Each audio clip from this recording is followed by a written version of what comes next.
Episode 6 में हम देखते हैं यांग मिरर के सामने खड़ी होकर सोच रही होती है कि सैन को किस टाइप की लड़की पसंद है, क्यूट, स्ट्रॉन्ग या इनोसेंट। ऐसे ही वो सोचती जा रही थी। दूसरी तरफ सैन जाओ को फोन करके उसकी हेल्प मांगता है। जाओ भी उसकी हेल्प करने के लिए मान जाती है। थोड़ी देर बाद यांग नीचे आती है तो देखती है सैन सो रहा है। वो उसके पास जाकर बैठ जाती है और उसे देखने लग जाती है।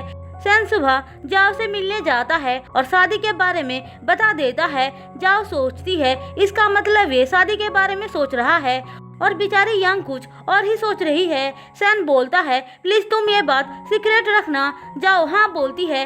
दूसरी तरफ यांग सैन के साथ कैसे रोमांस करे उस बारे में सोच रही होती है। सैन के जाने के बाद वो भी जाओ के पास आती है और सैड होकर बताती है कि उसने जो सोचा था वैसा कुछ भी नहीं हुआ। सैन तो उसके साथ रोमांस कर ही नहीं रहा है, जबकि उसने खुद हाँ बोला था।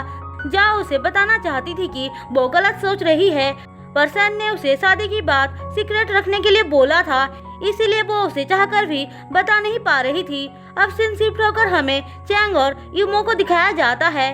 वो यूमो को छोड़ने आया था क्योंकि यूमो अब अलग रहना चाहती थी। चैंग उसे छोड़कर वहां से चला जाता है। हमें पता चलता है कि वो जाओ के घर के पास ही रहने आई है। जाओ का फोन घर के अंदर रह गया था और चाबी भी नहीं मिल रही थी, इसीलिए वो यूमो से उसका फोन मांगती है और दोनों के बीच दोस्ती हो जाती है। जाओ उसके लिए खाना लेकर आती है और उसे थैंक्स बोलती है। फिर दोनों मिलकर खाना खाते हैं। जाओ उसे यांग के बारे में बताती है। यूमो कहती है क्या तुम वो नॉवेल लिखने वाली यांग के बारे में बोल रही हो? जाओ हाँ बोलती है। अब दोनों मिलकर ड्रिंक करने लगती हैं। जाओ तो ड्रिंक करके टल्ली हो जाती है, जिसका फायदा उठाकर यूमो उसके फेस के जैसा मास्क पहनकर यांग को उसके फोन से मैसेज करके घर बुलाती है। थोड़ी देर बाद सैन और यांग जाओ के घर आ जाते हैं। जाओ को देखकर यांग कहती है वाओ यार तुम तो बहुत अच्छी दिख रही हो, डेटिंग करना स्टार्ट कर दिया है क्या? यूमो उसे कुछ लाने के लिए बाहर भेज देती है। उसके जाने के बाद वो सैन को पानी में ड्रग मिलाकर देती है, जिस वजह से उसकी हालत खराब होने लगती है। यूमो उसका फायदा उठाकर उसके करीब जाने की ट्राई करती है, पर सैन उसे खुद से दूर कर देता है और अपनी पावर से उसे घर से बाहर निकाल देता है। अब जाओ को होश आता है तो वो बाहर आती है, जहाँ पे उसे यूमो दिखती है जो एक स्टैचू की तरह बाहर पड़ी हुई थी। जाओ को लगता है कि ज्यादा ड्रिंक करने की वजह से वो बाहर ऐसी हालत में है, इसीलिए वो उसे बड़े ही मुश्किल से घसीटते हुए घर के अंदर लेकर जाती है। यूमो खुद से हिल भी नहीं पा रही थी। वो मन ही मन सोच रही होती है मैं तुम्हें नहीं छोड़ूंगी यांग। दूसरी तरफ यांग घर आती है तो सैन उसे बताता है कि यूमो ने उसे ड्रग दिया है। वो उसे शादी के बारे में भी बता देता है। अब ड्रग की वजह से वो यांग के साथ रोमांस करना स्टार्ट कर देता है। जाओ यूमो के लिए दवाई लेने घर आती है तो उन दोनों को देखकर पीछे से आकर सैन के ऊपर हमला कर देती है।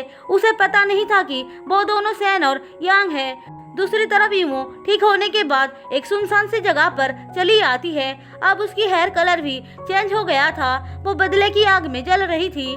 जाओ को यांग बताती है कि सैन को यूमो ने ड्रग दिया था। जाओ कहती है ये तुम क्या बोल रही हो? यूमो भी यहाँ पे है क्या? पर तुमने ये बात मुझे पहले क्यों नहीं बताया?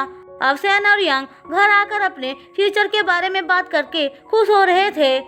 फिर अगले दिन सैन यांग को घुमाने के लिए लेकर जाता है और वो दोनों खूब एंजॉय करते हैं। उसके बाद सैन उसे शादी के लिए प्रपोज कर देता है। यांग इससे बहुत खुश हो जाती है। फिर वो दोनों किस करते हैं। अब कुछ दिनों के बाद यांग एक लेटर और वेडिंग ड्रेस घर के बाहर रख देती है। सैन जब लेटर पढ़ता है तो उसे पता चलता है कि यांग रिवर के पास उसका वेट कर रही है शादी के लिए। वो रेडी होकर यांग से मिलने जाता है, लेकिन यूमो को जब उसकी शादी के बारे में पता चलता है वो यांग के घर आकर उसका लैपटॉप ओपन करती है और अपनी मर्जी से नॉवेल लिखने लगती है, जिस वजह से सैन को कुछ होने लगता है। यूमो सब कुछ लिखने के बाद लैपटॉप लेकर चली जाती है। हम देखते हैं सैन खुद को किसी तरह से संभाल कर यांग के पास पहुंच जाता है। फिर दोनों शादी कर लेते हैं। दोनों ही बहुत खुश थे। उसके बाद दोनों एक दूसरे की बहुत करीब आ जाते हैं, लेकिन यूमो की नॉवेल में किए हुए गड़बड़ी की वजह से सैन का दिमाग खराब होने लगता है। यूमो ने लिखा था कि सैन पागल होकर अपने हाथों से यांग को मार डालता है। सैन खुद को बड़े ही मुश्किल से रोकता है और घर से भाग जाता है। यांग सुबह उठती है तो उसे ना देखकर परेशान हो जाती है। फिर उसे नॉवेल के बारे में पता चलता है, लेकिन वो कुछ नहीं कर सकती थी क्योंकि लैपटॉप तो यूमो के पास था। वो बेचारी रोने लगती है और पागलों की तरह सैन को ढूंढने लगती है। हम देखते हैं सैन एक जगह खराब हालत में बैठा हुआ था जिसके पास यूमो आती है। उसे लग रहा था कि सैन अब उसका है, लेकिन सैन के मुंह से यांग का नाम सुनकर वो गुस्से में पागल हो जाती है और यांग को फोन करके अपने पास बुलाती है। वो जब सैन के करीब जाती है, सैन उसे धक्का दे देता है। थोड़ी देर बाद यांग वहाँ पे पहुँच जाती है और सैन की हालत देखकर रोने लगती है। वो यूमो से कहती है, तुम तो सैन से प्यार करती हो ना, तो फिर ये सब क्यों कर रही हो। यूमो बोलती है, मैं तुम्हें भी ये फील करवाना चाहती हूँ कि अपने प्यार को खोकर कितना दर्द होता है। फिर वो यांग को मारने के लिए अपनी तलवार निकालती है।